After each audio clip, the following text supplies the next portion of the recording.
"You sure you're in the right place, old-timer?" The voice was young, sharp, and laced with the kind of casual arrogance that comes from being very good at something very dangerous.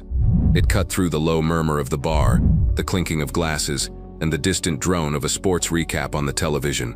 Gordon Hughes, 81 years old, didn't turn his head. He kept his gaze fixed on the dark amber of the whiskey in his glass, the condensation tracing a slow path down the side. His hands, gnarled with age and speckled with liver spots, were steady around the tumbler.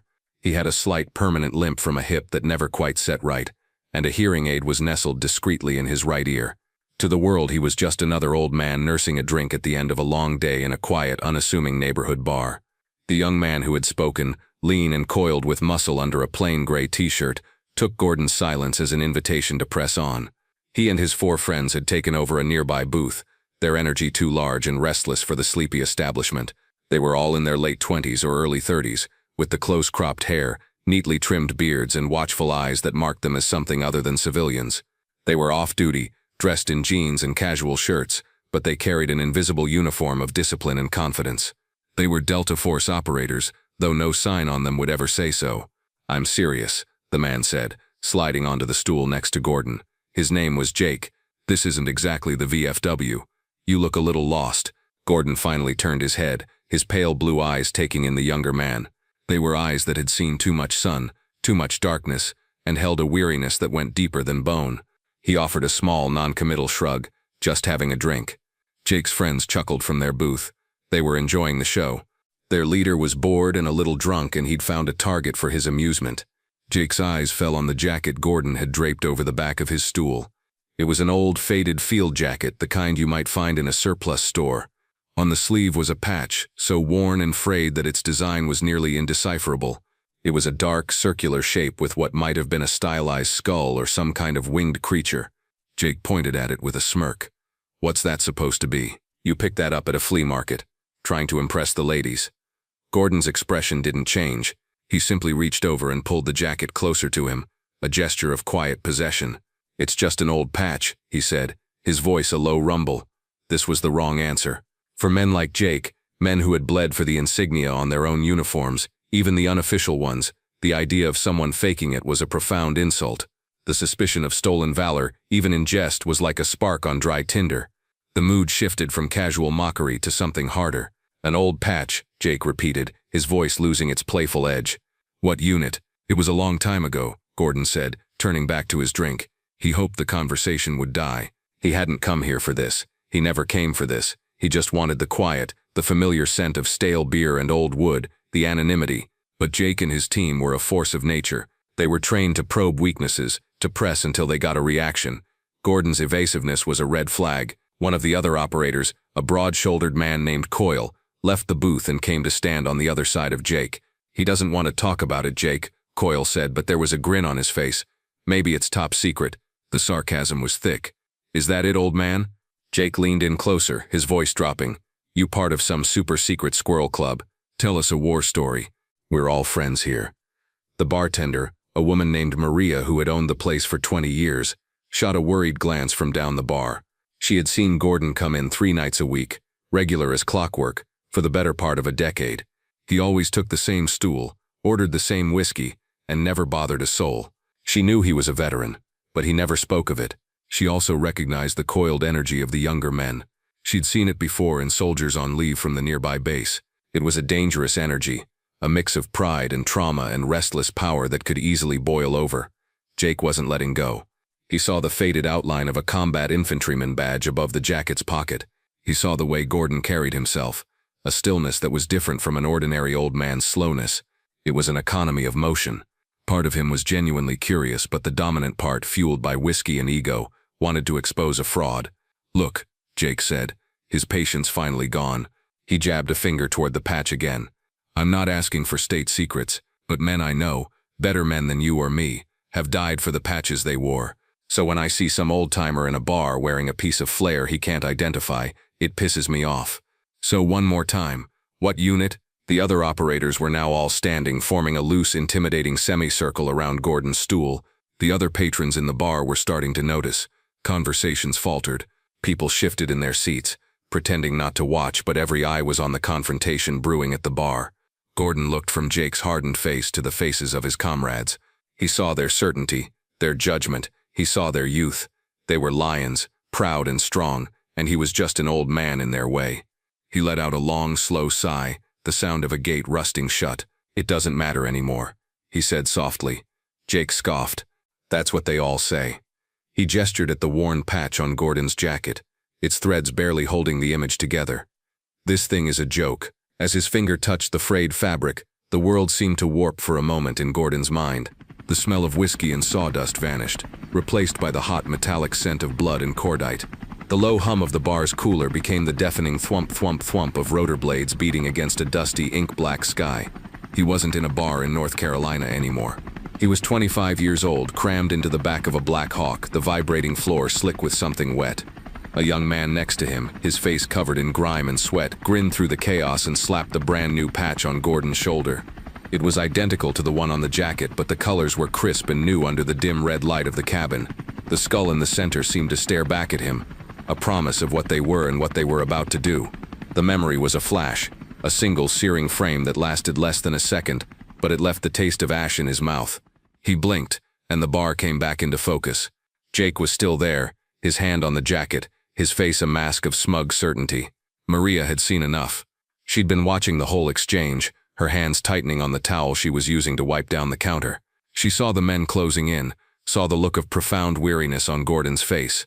These young soldiers, for all their power, had no idea what they were doing. They were like children playing with a landmine.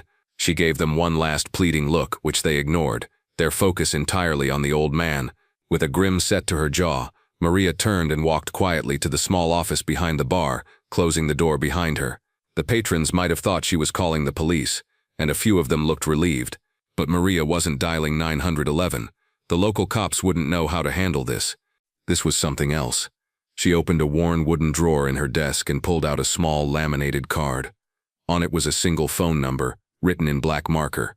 A retired two-star general, a man who used to drink at this very bar, had given it to her years ago. "If Gordon ever has trouble he can't handle," the general had said, "and it's the kind of trouble a uniform understands, you call this number, don't ask questions, just call." She had never used it, until tonight. Her fingers trembled slightly as she dialed. It rang twice before a clipped, professional voice answered. "Operations Center." "Hello," Maria said, trying to keep her own voice steady. "My name is Maria. I'm calling about a man named Gordon Hughes." She explained the situation quickly and clearly. The group of aggressive younger men who looked like soldiers, the cornering of an old disabled veteran, the growing tension. "I don't want any trouble," she finished. "But they're not listening. They won't leave him alone. They think he's a fake." "Gordon Hughes," the duty officer repeated, his tone professional but bored, likely expecting another crank call. "Understood, ma'am. Can you confirm the location?" Maria gave him the bar's address. There was a pause filled with the soft clicking of a keyboard. She waited, her heart pounding in the small, quiet office. She could still hear the muffled, angry voice of the young man in the bar, pressing, always pressing. The silence on the other end of the line stretched for a long 10 seconds. Then the officer's voice came back, and all the boredom was gone. It was replaced by an electrifying urgency, a tone of pure, unadulterated shock. "Ma'am," he said, his voice now a hushed, intense whisper. "Keep them there. Do not let them leave. Help is on the way." Inside the secure, windowless room of the Joint Special Operations Command Operations Center, Sergeant Miller stared at his monitor, his blood running cold. The name Gordon Hughes had flagged in the system with a level of clearance he had never seen before. It bypassed 5 levels of security protocols and brought up a single, heavily redacted file. Most of it was just black lines, but a few words shone through like beacons in the dark. Project Titan. Operation Nightshade. The Scythe of Kandahar. At the top of the file was a single stark warning in crimson letters. Incident of contact requires immediate notification to 06 level or higher. Do not engage. Do not detain. Sergeant Miller's hand was shaking as he picked up the direct line to his commanding officer's residence. He didn't care that it was almost 10 o'clock at night. The system was screaming at him. He was looking at a ghost, a name whispered in training but never spoken of in detail. A legend. And according to the woman on the phone, a handful of his own unit's hot-headed young operators were currently harassing that legend in a dive bar a few miles from the base. He swallowed hard. This was bad. This was very, very bad. Back in the bar, Jake was completely unaware of the storm gathering just over the horizon. He had crossed a line and felt the surge of power that came with it. Gordon's continued silence was, to him, a confession. He had him. The old fraud was cornered. "All right, that's it," Jake declared, his voice loud enough for the whole bar to hear. He grabbed Gordon's arm, his grip firm. Gordon didn't resist, but a flicker of something ancient and dangerous sparked in his tired eyes. "You and me, we're going to take a walk. We're going to go have a nice chat with the MPs, and they can figure out what kind of tall tales you've been spinning." He started to pull the old man off the stool. "Maybe a night in a cell will jog your memory. Or maybe we'll get you a nice psych evaluation. You seem confused." It was the ultimate humiliation. To be frog-marched out of his local bar, accused of being a liar and a madman, by a boy young enough to be his grandson. The other patrons gasped. Maria, who had just returned from the office, cried out, "Leave him alone." But Jake was committed. He was pulling Gordon to his feet, a triumphant sneer on his face. This was justice, in his mind. He was defending the honor of his brothers. At that exact moment, the front door of the bar swung open with a force that made the little bell above it jangle wildly. The sudden influx of cool night air silenced the room. There were no flashing lights, no sirens, just 3 black immaculate SUVs that had pulled up to the curb with impossible silence. From the vehicles emerged 6 men. They were not in uniform. They wore dark, well-fitted civilian clothes, but they moved with a purpose and authority that was more potent than any uniform. They flowed into the bar, their eyes scanning the room once, assessing and dismissing every person there until they landed on the scene at the bar. Leading them was a tall man with short graying hair and a face that looked like it had been carved from granite. His eyes, cold and clear, were fixed on Jake's hand gripping Gordon's arm. This was Colonel Williams, commander of the very unit Jake and his team belonged to. His presence sucked the air out of the room. Jake and his men instantly recognized him. Their bodies went rigid, the color draining from their faces. The triumphant sneer on Jake's face melted into an expression of pure, gut-wrenching dread. He let go of Gordon's arm as if it were red-hot iron. Colonel Williams ignored his own men completely. His focus was entirely on the old man they had been tormenting. He walked forward, his polished shoes making no sound on the dusty wooden floor, and stopped 3 feet in front of Gordon Hughes. The entire bar held its breath. Then, in an act that defied all logic for the onlookers, Colonel Williams snapped his body to the rigid, perfect posture of attention. He raised his right hand in a salute so sharp it could have cut glass. "Mr. Hughes," the colonel's voice was a low, clear tone that resonated with absolute respect. It filled every corner of the silent room. "Colonel David Williams, it is an honor, sir." Gordon slowly, painfully got to his feet. He looked at the colonel, a man of immense power saluting him in a dive bar, and gave a slow, tired nod of acknowledgement. Williams held the salute for a moment longer before dropping his hand. He then turned his head, his icy gaze falling upon Jake and his 4 operators, who now looked like terrified schoolboys caught vandalizing the principal's office. "What?" the colonel asked, his voice dropping to a whisper that was somehow more terrifying than a shout. "Do you think you are doing?" Jake opened his mouth, but no words came out. He was speechless, his mind struggling to process the scene. The colonel of his elite unit was saluting a frail old man. It made no sense. "We thought, sir," Coyle stammered. "We thought he was a fake. Stolen valor." Colonel Williams took a slow step towards them and all 5 men flinched. "You thought," he repeated, his voice dripping with contempt. "You are paid to fight, to follow orders, and to be the smartest, most disciplined soldiers on this planet. You are not paid to think in a civilian establishment while harassing a citizen, and you certainly are not qualified to pass judgment on this man." He turned his body slightly, so his voice would carry through the bar, addressing not just his men but everyone present. "You see this man?" he said, gesturing to Gordon. "You see a quiet old man. You see a frayed jacket and a faded patch. Let me tell you what I see." He took a breath. "I see the man who held the northern flank at the Battle of Takur Gar for 17 hours, alone, after the rest of his team was wounded or killed. I see the man who went into Cambodia in 1971 on a mission so classified it was officially denied by 3 presidents. I see the man who designed the very close-quarters combat techniques that you," he stabbed a finger at Jake, "were taught in training, techniques that have saved your lives a dozen times over." The bar was utterly silent, save for the hum of the beer cooler. Jaws were slack. Maria stood with her hand over her mouth, tears welling in her eyes. "And this patch," the colonel said, his voice softening with reverence as he looked at the worn insignia on Gordon's jacket. "You see a joke. I see the symbol of MACV-SOG, a unit that officially never existed, A unit of ghosts who did the impossible in places they were never supposed to be. And within that unit he paused, letting the weight of his words settle. There was an even smaller, more select team, a hunter-killer element tasked with the most dangerous missions of the war. They were called Titan. There were only 4 of them. He looked directly at Gordon. Isn't that right, Titan 3? The name hung in the air, Titan 3. It meant nothing to the civilians, but to Jake and his men, it was as if the colonel had just invoked the name of a god. The legends, the ghost stories they told in hushed tones during training, they weren't just stories. One of them was standing right here. The quiet old man in the bar wasn't just a veteran. He was a foundational piece of the world they lived in. He was a monument, and they had tried to tear it down. Shame, hot and absolute, washed over them. Jake felt like he was going to be sick. He could not meet the colonel's eyes. He could not meet Gordon's. He stared at the floor, at his own boots, feeling smaller than he had ever felt in his life.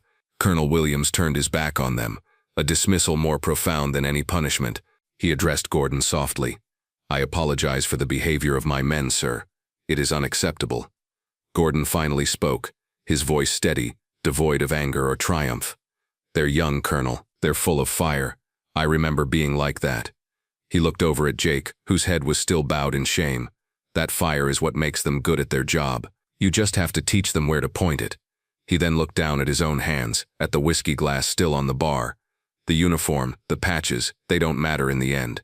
It's about the man next to you. It's about getting him home. Everything else is just noise." He picked up his old jacket and gently ran a thumb over the frayed patch. The bar was silent for a moment, absorbing his words. The wisdom was simple, but coming from him, it carried the weight of a lifetime of sacrifice.